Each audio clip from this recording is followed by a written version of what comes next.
யாக்கோப்பு பிரயாணம் பண்ணி கீழ் திசையாரின் தேசத்தில் போய் சேர்ந்தான். அங்கே வயல்வெளியிலே ஒரு கிணற்றையும் அதன் அருகே மடக்கி இருக்கிற 3 ஆட்டு மந்தைகளையும் கண்டான்.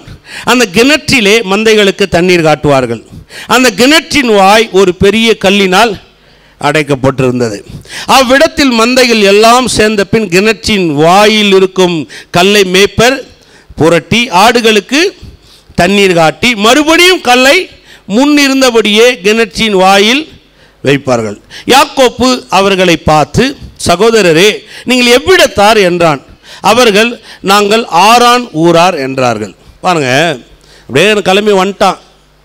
வந்த உடனே ஒரு கிணத்துக்கிட்ட தான் வந்து நிற்கிறான். எங்கே கொண்டு வந்து நிற்க வைக்கிறார் பாருங்க ஆவியானவர். அந்த கிணத்துக்கிட்ட கொண்டு வந்து நிற்க வைக்கிறாராங்க. நின்ன உடனே அங்கே ஆடுங்கள்லாம் இருக்கிறத பார்க்குறான். அந்த அங்கே நடக்கிற அந்த காரியத்தெல்லாம் அதெல்லாம் சொல்லப்படுதுன்றது ரொம்ப முக்கியம். சொல்லுங்கள், அந்த கல்லை தள்ளி தண்ணீர் குடித்த பின் மீண்டும் மூடி வைப்பார்கள். எவ்வளோ பெரிய விஷயம் பாருங்கள். அதை அப்படியே விட்டுட்டு போகல, அது ஒரு ஒழுங்கு. அது அந்த கல்லை தள்ளப்பட்டுருக்குது. அங்கே நிறைய ஆடுகள் நின்றுருக்கு. அங்கே தண்ணீரெல்லாம் ஆடுங்க குடிச்சுன்னு இருக்குது. அங்கே மேய்ப்பர்கள்லாம் உட்காந்துட்டு இருக்கிறாங்க. இவன் அங்கே வரான். அங்கே வந்த உடனே அதை பார்க்குறான். அதை பார்த்த உடனே இவங்ககிட்ட கேட்குறான், இப்போ இந்த மாதிரி நீங்கள் எந்த ஊரார் அப்படின்ன உடனே அவங்க சொல்கிறாங்க, நான் ஆரான் ஊரார். அப்பொழுது அவன், நாகோரின் குமாரனாகிய லாபானை அறிவீர்களா என்று கேட்டான். அறிவோம் என்றார்கள். உடனே அட்ரஸ் கிடைக்குது பாருங்க. அவனுக்கு அட்ரஸ் எவ்வளோ அழகாக கர்த்தர் கைட் பண்ணி கொடுக்குறாரு பாருங்க. நாங்கள் எங்களுக்கு தெரியும் அந்த அட்ரஸ், உனக்கு எங்கே நீ கேட்குற ஆள் எங்களுக்கு தெரியும், அந்த ஊரை எங்களுக்கு தெரியும் எல்லாம் சொல்கிறாங்க. அதுக்கப்புறம் அவன் சுகமாக இருக்கிறானா என்று விசாரித்தான். அதற்கு அவர்கள், சுகமாக இருக்கிறான். அவன் குமார்த்தியாகிய ராகேல் அதோ ஆடுகளை ஓட்டி கொண்டு வருகிறாள் என்று சொன்னார்கள். ஒரு அடையாளத்தை காமிச்சு கொடுக்குறாரு பாருங்க. ராகேல் இவனை பார்த்ததில்லை, இவன் ராகேலை பார்த்தது கிடையாது. இப்போ ராகேல் தூரமாக வரா. இவங்க சொல்கிறாங்க, நீ கேட்குற ஆளுடைய பொண்ணு அதை வந்துட்டு இருக்கிறா பாரு. எப்போ வரா?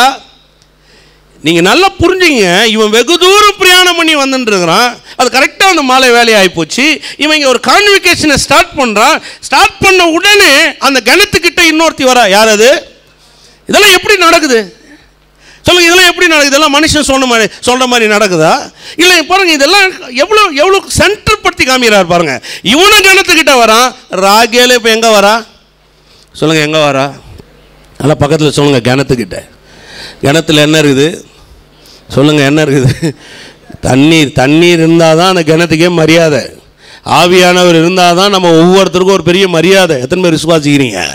அப்போ கிணத்துக்கிட்ட வந்த உடனே பாருங்க, 2 பேருக்கும் கரெக்டான ஒரு மேட்ச் ஆகுது. அப்படியாங்க உடனே நீங்கள் போன அதுங்க நிறைய கான்வெகேஷன் போகும். அதை அப்படியே விட்டுட்டு நம்ம வந்துடும். 10வது வசனத்துக்கு வந்துடுங்க.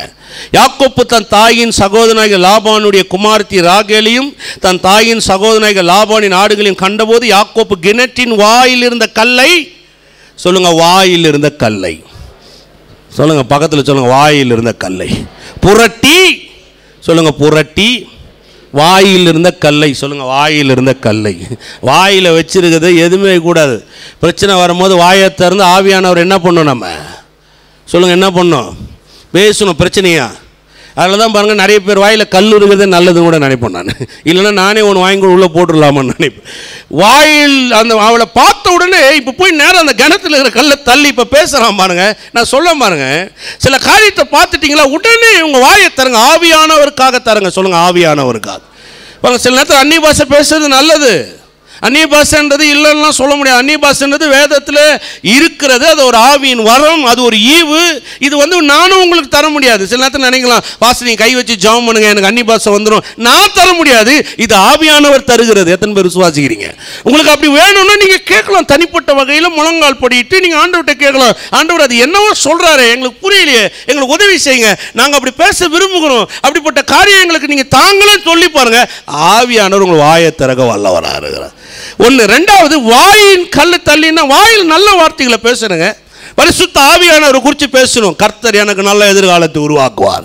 கர்த்தர் எனக்காக யாவையும் செய்து முடிப்பார். கர்த்தர் சிலுவையில் எதையெல்லாம் எனக்காக செய்து முடித்தாரோ அதை எனக்காக அவர் நிறைவேற்ற வல்லவரா இருக்கிறார். என் நோய்கள் தீர்ந்தது, தரித்திரம் தீர்ந்தது, என் தொல்லை தீர்ந்தது, என் சத்துருக்கள் மடங்கடிக்கப்பட்டார்கள், என் கொம்பு உயர்ந்திருக்கிறது, என் ரட்சனை கொம்பு உயர்ந்திருக்கிறது, என் தலை எண்ணெயினால் அபிஷேகம் பண்ணப்பட்டிருக்கிறது, என் சத்துருக்கள் வெட்கத்தை காண்பார்கள், நான் மகிழ்ச்சியை காண்பேன், நன்மையை காண்பேன், வெற்றியை காண்பேன், உயர்வை காண்பேன்.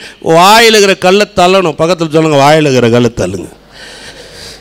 எதனா நம்புறீங்க? அதை பொழுதனிக்கும் உட்காந்து பிரச்சனையே பேசி நடக்குது. அவன் நேரம் அவளை பார்த்த உடனே ஓன்னு அழுவல, ஐயோ சோறு சாப்பிடாம வந்துட்டம்மா, பசிக்குதுமா, ஐயோ உங்கள் அப்பா எங்கம்மா இருக்கிறான், என்னை கூட்டணுமாம்மா. இல்லை, அவளை பார்த்த உடனே போய் கிணத்தின் மேல் வாயில் இருக்கிற கல்லை தள்ளுறான் பாருங்க. அப்படியே தண்ணியை காமிச்ச உடனே வேதம் சொல்லுது, அதுக்கப்புறம் அவன் கூப்பிட்டு போகிறான். அதுக்கப்புறம் அங்கே ஒரு பெரிய சம்பவமே நடக்குது பாருங்க. ஏமே எத்தனை பேர் விசுவாசிக்கிறீங்க? சிங்களாக வரான். எப்படி வரான்? சிங்களாக வரான். கிணத்துக்கிட்ட வந்து நிற்கிறான். ராகேலை கண்டுபிடிக்கிறான். ராகேல் லாபான்கிட்ட கொண்டு போகிறார். அதுக்கப்புறம் லாபான் லேயால் கொடுக்குறார். லேயால் சில்பால், கில்பால், மில்கால் எல்லாம் சேர்ந்து போச்சு. எத்தனை பேர் இப்போ ஆயிட்டாங்க? 12 குமாரர்கள், ஒரு குமாரத்தி, ஆடு மாடு ஒட்டகம் எல்லாம் சேர்ந்துருச்சு. எந்த இடத்துலேருந்து எதிர்காலம் உருவாச்சு அவனுக்கு? கிணறுனா யார்? நான் சொல்கிறேங்க, நீங்கள் இன்றைக்கி வெறுமையாக இருக்கலாம், உங்களுக்காக ஒரு எதிர்பாராத நிறைவான நன்மையான எதிர்காலத்தை கர்த்தர் உருவாக்க வல்லவராரு. ஆமென்.